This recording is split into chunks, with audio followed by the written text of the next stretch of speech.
My next guest used to be warm-up comedian in this very studio for this very show. Since then, he's gone rapidly downhill to the point where now he has his own television show and is currently touring to sell out audiences and standing ovations. Ladies and gentlemen, Peter Kay.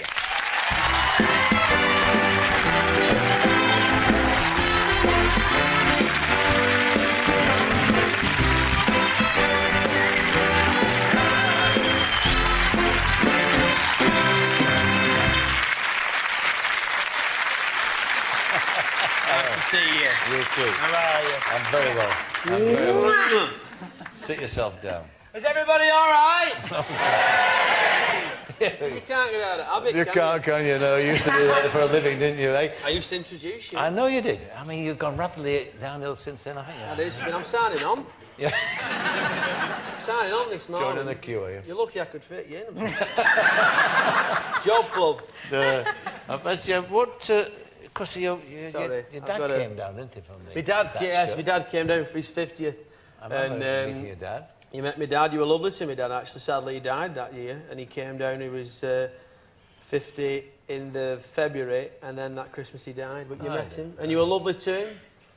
You see, I remember walking down the corridor downstairs, and you went over and said hello and put your arm around him and said, nice to meet you, see? You bring the family down today? Yeah, I brought my mum down, and my wife Susan, and my nan.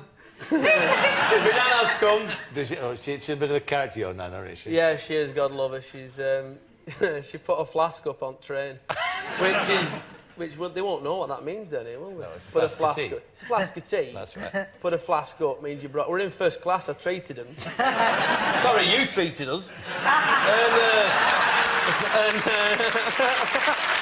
In fact...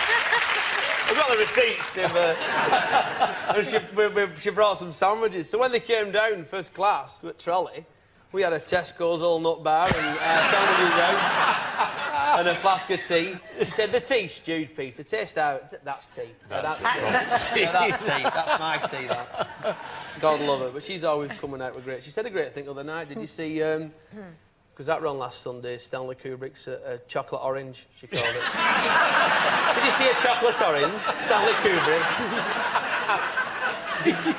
She calls them VD players. I'll have to get one of them VD players. Where do you get all your material from? I mean, No, precisely. I mean, you just... I mean, you do. I mean, A, that's why you don't leave your roots. I mean, you like living up there, of course you do, but you just keep your ears open, and it's all there, isn't it? Yeah, well, it becomes... I don't know where you get it from. My mum went to the library and said... woman said, your Peter's doing very well for himself, but he's always really quiet when he comes in here. It's a library. It's a library. What does she want it to do? Can I just return these, love, please? I think one of them's overdue. Do you want to check? What can you do? It's a library. But things like that are great sayings, you know. Oh, you wonderful. can. Mum, I'm going out. What should I say if anybody rings? Tell them I've gone out. Well, you know. Do you take notes? Do you remember things and jot them down? Yeah, I kind of... Susan, my wife, whenever we go to... We've been to tons of weddings. Susan's Irish Catholic like me, and we've been to... You're always going to big family do's, and I'm always just scribbling away on the table. So stop it. But you can't write it. No, so you you've can't got write to. it, no. Susan's brother said... We went on our honeymoon, I got married last year. And Susan's brother said, Paul, he said... did you enjoy your honeymoon? I said, yeah, first week were good, but second week weren't so good, because it was September 11th we went away. He said, first week were good, second week weren't so good. And he said, how long did you go for? I said, fine enough, Paul, a fortnight. But I love it. Is this... Is it free? Absolutely. Well, you pay your licence fee, so it's not really, is it? I suppose. But Prepaid. it's lovely. It's strange being here, though, after doing warm-up, and it's just... it's very weird. It is. Is it? Oh, yeah, Did you ever think you might be walking down those stairs and doing the... I used to clean them. That's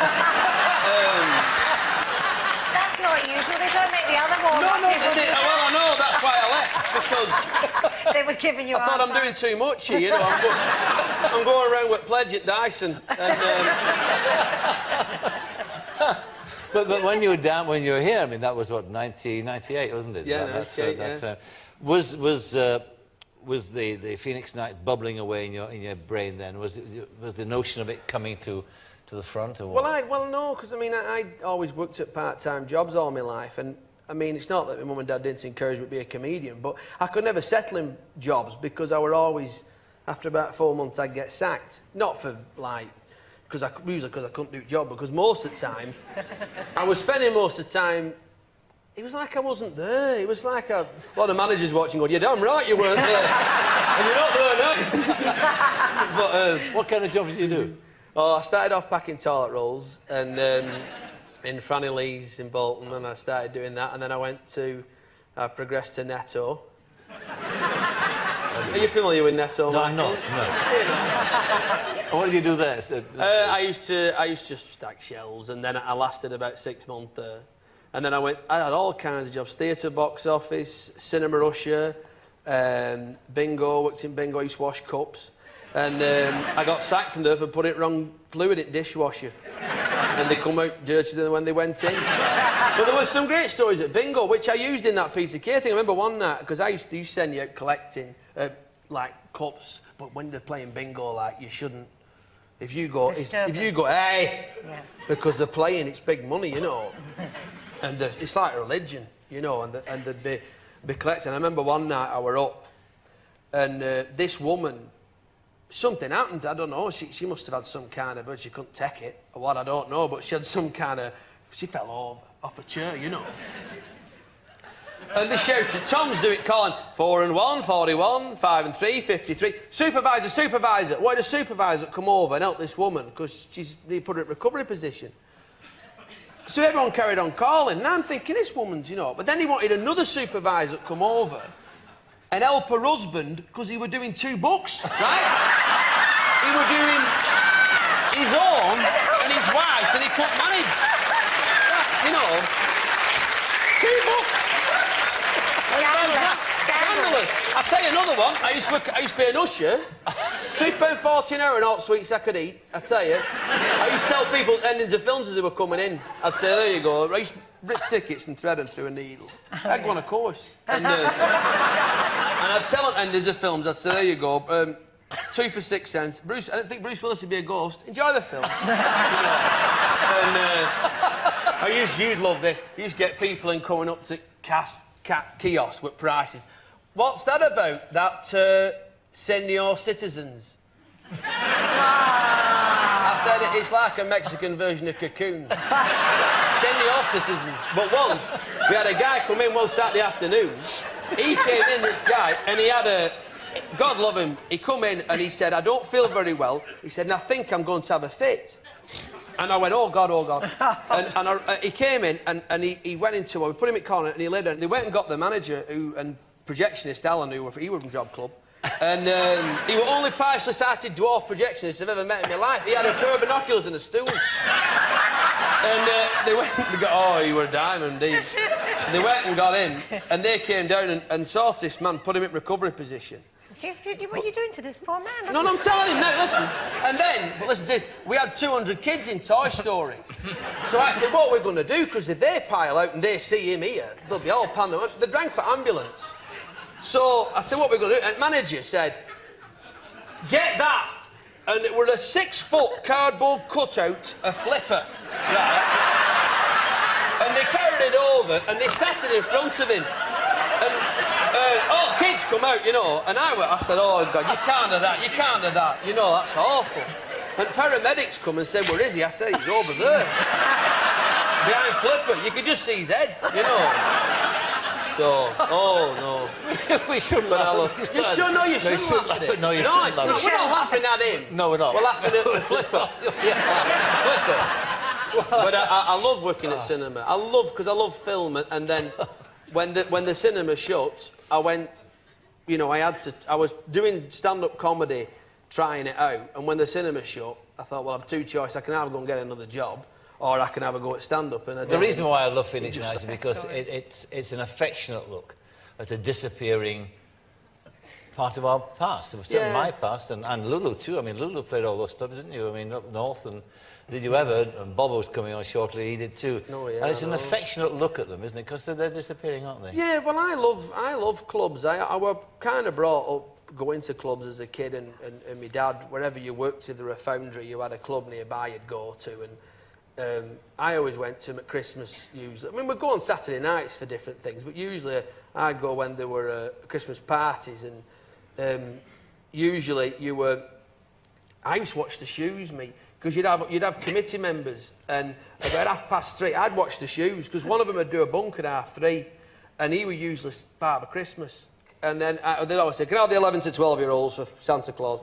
And we'd go forward, and then we'd go in, and then we'd sit on the knee, and you know, and say, so what do you want for Christmas? You go into the vault, into the other room, and say, what do you want? And then I'd say, it's you, isn't it, Graham?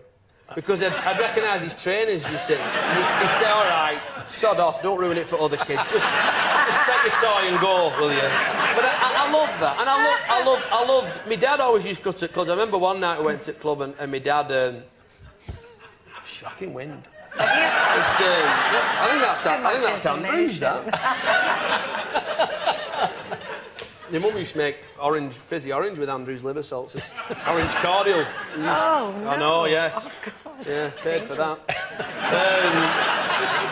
But my dad once went to a club, I'll never forget, there were a guy on stage singing, I think he was called Tony Colorado, and he was giving it like, it's really great to be back here, you know, Danos. You know, like, it's great to be back in England. I've been in America for about 20 years now, that knows. And it really is good to be back here.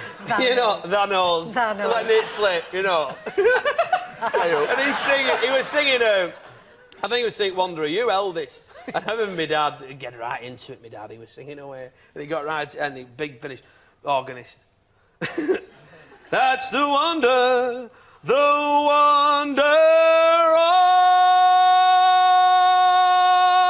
my dad went in darkness. You! He'd be all... Thanks.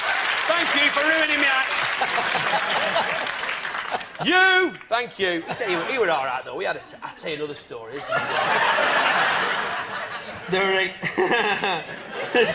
is funny, this. There's a guy in a dressing room, and an act come in once. I was showing a dressing room with this act. And he'd come in and put his bag down in front of little heater on the wall. And this is where I got idea for Brian from this. And it blew back, this heater. There was a guy on stage singing, you know, welder by day, Neil Diamond by night, you know. And he's singing, don't go changing the track. I stand up for this, can I? Do you mind? No. Don't go... I can't. I'll go here, because you won't see. Hang on. I'll put it back. Don't go changing to try and please me. You never... I'm in the dressing room. He puts his bag down and heat blows back. Bang! All lights go. You can hear he runs down, man. He blangs it. What have you done? He said, you put your bag in front of the heater. He said, you're blowing the lights. You're blowing the lights. And he ran on stage, grabbed microphone off this singer and went, Marion, are them cash tills still on there? Are they still on? And she went, yeah. He went, right. That's all he was bothered about, money. Threw it back to this guy, went, I need to know that you will all... He didn't miss a beat. Brilliant. God love him. Well, that was one of the inspirations of Brian. Yeah, that was for Brian. Let's be reminded of Brian, and let's be reminded of a sequence from Phoenix Nights. And this is, I mean, he's in a wheelchair. And this is where he's stuck in. Thank you very much.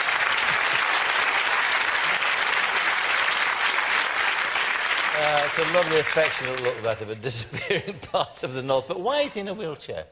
I don't know. I just... No, seriously. No one had ever done a character in a wheelchair. I'd nothing against anything. We never play on the disability thing. It's just that... Well, the thing is, he's called Potter, which I named after Lionel Barrymore's character in It's a Wonderful Life, Mr. Potter, who's in a wheelchair. And I just thought, I don't know why. I would just... No one had ever done a comedy series about clubs, and no one had ever done a character in a wheelchair, and I was trying to do things that were new and just trying to make new ground, and it just came from that. What's interesting, of course, and you're quite right, it is new, it's a new, fresh look at that. But it's not. But it's, well, my point, it's very old-fashioned. Yeah. It's lovely. I mean, it's Frank Randall, it's all those people. Everything I've loved and been brought up on, and I think, sadly, when that generation dies out, because everywhere you go, you're seeing clubs boarded up and everything, like I saw one other day with a big banner up said, "Posh New Bogs." You know, as if that's supposed to bring you in, Bring you know, people in. posh new bogs. You know, they're getting desperate now, you know, and Sounds like a yeah, real well, there are posh queue new outside, just want to get in for that. It's a wonderful world. But when they go, then that'll sadly be it for Clubland, and you know. What about another series? I mean, quite obviously people are knocking on Well, my your mum door. wants a bungalow, Michael, so Does I she? think she would. There Do might be it then, another you better season. do it. No, I don't know. I think so. That's what my tour's called. What? My mum wants a bungalow tour. It is, because she does. I thought I might as well be honest, hadn't Well, all the best to you anyway. And, It's all right. And I'm delighted you've made it so good, and I'm sure you'll go to even better and bigger things. I'm just worried about Job Club seeing this, so... Any chance of phasing my face? Yeah, we'll get that. Thank you. Thank you very much. Peter Kay.